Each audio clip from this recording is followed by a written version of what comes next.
Hello everyone, আজকে share করব কেকের একটা নতুন ডিজাইন। এটা ছিল 1 পাউন্ডের একটা বার্থডে কেক এবং ফ্লেভার ছিল কেসার পেস্তা। কাস্টমার বলেছিল কেকটা তার হোয়াইট আর অরেঞ্জের কম্বিনেশনে লাগবে। ডিজাইন আমাকে কিছু বলে দেয়নি, আমার পছন্দ মতোই করতে বলেছিল। শুধু বলেছিল কেকের মধ্যে অরেঞ্জ আর হোয়াইট কালারের আর্টিফিশিয়াল ফ্লাওয়ার অ্যাড করতে।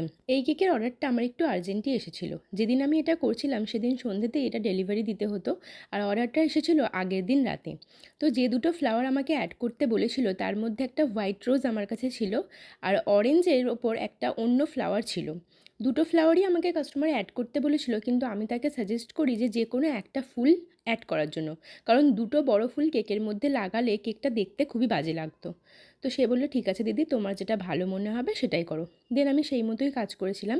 ডুয়েল কম্বিনেশনে কেকের বেস কালার রেখেছিলাম এবং প্যালেট নাইফ দিয়ে কেকের সাইডে একটা এরকম ওয়েভি ডিজাইন করেছিলাম। আমার বাড়িতে কিছু জিপসি আনানো ছিল, তো সেটাও অ্যাড করেছিলাম। সাথে কিছু ক্রিম ডেকোরেশনও করেছিলাম এবং সব শেষে একটা ফক্স বল, কিছু স্প্রিঙ্কেল আর একটা বার্থডে টপার দিয়ে কেকটার লুকটা কমপ্লিট করেছিলাম। মাঝে যখন কেকটা বানাচ্ছিলাম তখন মনে হয়েছিল দেখতে হয়তো অতটা ভালো লাগছে না, কিন্তু পুরোপুরিভাবে তৈরি হয়ে যাওয়ার পর কেকটা দেখতে অনেক বেশি সুন্দর লাগছিল এবং স্ট্যাটাসে শেয়ার করার ফলে এই কেকটার আমি অনেক কমপ্লিমেন্টও পেয়েছি অনেকের থেকে। তোমরা জানিও কেকের এই ভিডিওটা তোমাদের কীরকম লাগলো। দেখা হবে পরের ভিডিওতে। সবাই ভালো থেকো। আজকের মতো টাটা।